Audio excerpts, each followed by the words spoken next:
प्रथम स्कंद षष्ठ अध्याय श्री सुतवाच। सनक आदि मुनि मध्ये सुत कहती जे आनंदे शुण सकल मुनि जने से व्यास नारद वचने एमंते नारदर वाणी सत्यवतीर पुत्र शुणी नारद जन्म कर्म जेते कृष्ण को भजिले जेमंते ए सर्व कथा जानिबारे पुणी पुछिले आउ थरे व्यासवाच ए गले सन्यासी जेउ दिन तुम्भकु करी मंत्र दान संतोषे देई कृष्ण दीक्षा गमिले जेणे तांको इच्छा तदनंतरे कल किस तुम्भे जे अल्प वयस जन्म सर्जना प्रजापति बाल काल कुजे भकति ए जन्म सर्जना प्रजापति बाल कला कुजे भकति जन्म सर्जना प्रजापति बाल कला कुजे भकति ए करी बंचंती प्राणी सर्वे तुम्भे बंचिल केउ भावे काल प्रवेश मुनिवर केने छाड़िल कलेवर पूर्व कल्पर जे विचार कि रूपे हेल जाति स्मर तुम्बर देहु ज्ञान अंते काल न हरिला केमंते हेमंते व्यास मुखु शुणी ब्रह्मानंदन वाक्य बणी नारद वाच्यम शुण हे मुनि सुध चेता जे जन्म कर्म वारता मते परम ज्ञान देई विप्र जे गले पथ वाई मु पुणी प्रथम बयसे मुनि जनक उपदेशे दिन बंचई माता कोले मन मोताए तांको मेले मोर जननी विप्र घरे सेवकी पणे दिन हरे एकई पुत्र तार मुहि से मते दंडे न छाड़ई स्नेह पोषई नीति नीति मोतहु नाही अन्य गति सेवई विप्र घरे मते न चाहे आत्मार आयते मोर निमित्ते भिक्षा अर्ण बहुत कल्पे तार मन अर्ण बासे पाइब काई ब्राह्मण घरे जे मिलई मोर भुंजिला अवशेष मोर जननी करे ग्रास संसार ईश्वर आयते काष्ट पितुली जेने हस्ते मुझे ब्राह्मण घरे थाई दिग्देश काल न जानई बालक पंचम बरस बंचई जननीर पास मोर जननी एक दिने ब्राह्मण घरे गोदहने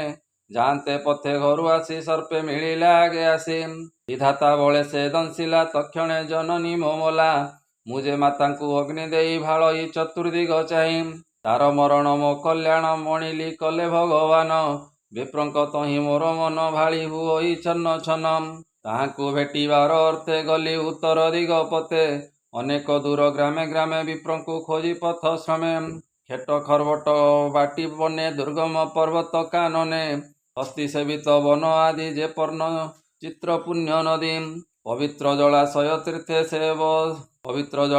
तीर्थे देव सेवंती जा नित्ये उत्तम सरोवर बने हंस सारस सुख सने पुणी गमिली घोर देशे पुरीत नल काश कुशे विषम लता गुल्म सार दिशई घोर अंधकार सर्प भलुक सिंह चाहि बने गमई एकामई एमते भ्रमु घोर पथे श्रमे पिपासा भुभुखिते एमते जाई पादे पादे श्रमे पशिली नदी हृदे शीतल जले स्नान पान करते गला मोर श्रम से नदी तीरे प्राण पशि अस्वस्थ तरु मूले बसी विप्रजनकर वचने आत्मार आत्मा अवधाने कृष्णर पाद पद्म जुगे ध्यान मु करी दृढ़ भये उत्कंठे गदगद वचन अश्रुदके नेत्र पूर्णम अत्यंत प्रेम भर देह गद उद्गम हेला तनुरुह आनंद सागरे बुड़िली उभय लोक न जानिले तक्षणे परम आनंदे हरि विजय मोर हृदे की देवा पटांतर मन वचने अगोचरम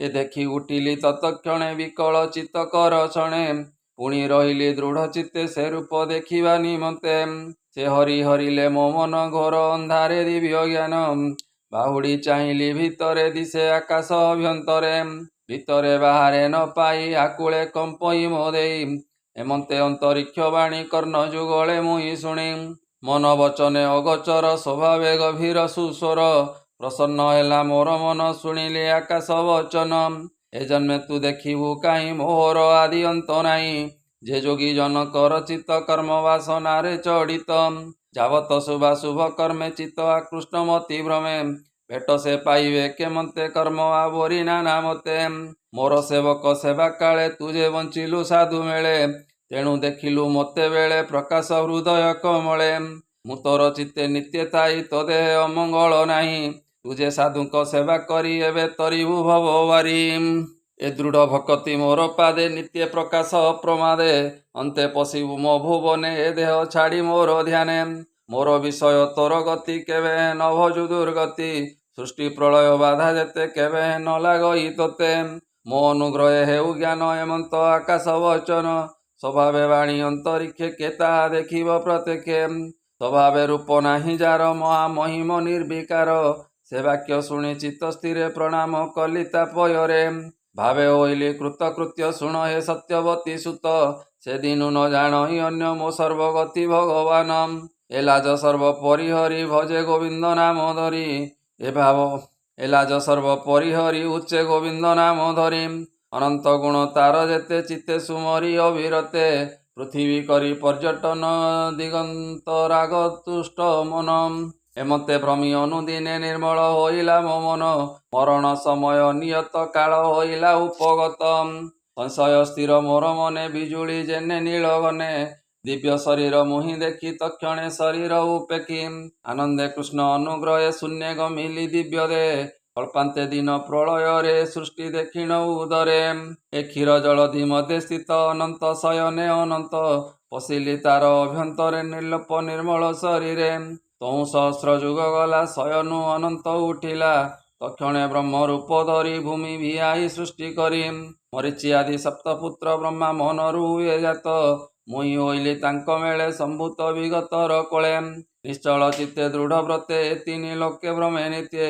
କୃଷ୍ଣର ଭାବେ ଭ୍ରମେ ନୀତି ମୋହର ଅଭ୍ୟାଗତ ରୀତି। କୃଷ୍ଣର ଭକ୍ତି ଭାବ ବଳେ ମୁହିଁ ଗମଇ ଅନ୍ତରାଳେ।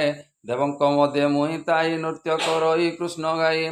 ଶୁଣି ସନ୍ତୋଷ ମୋର ବାଣୀ ବୀଣା ଗୋଟିଏ ଦେଲେ ଆଣି। ଗାନ୍ଧାର ରାଗେ ବିଭୂଷଣା ସାମରୁ ନାଦ ତିନି ଗୁଣା।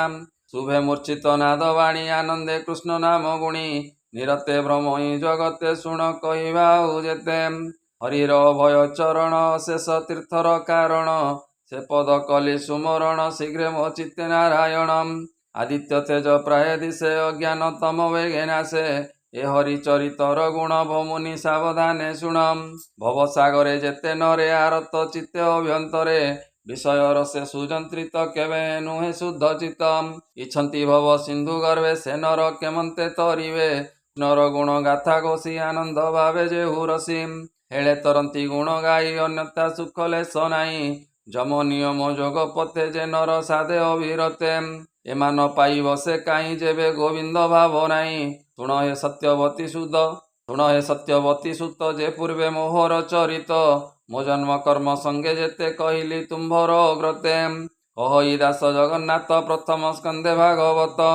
ଇତି ଶ୍ରୀମଦ୍ଭାଗବତେ ମହାପୁରାଣେ ପାରମହଂସ୍ୟାଂ ସହିତାଂ वयासिक्यां प्रथम स्कंदे व्यासो नारद संवादे नाम षष्ठोऽध्यायः।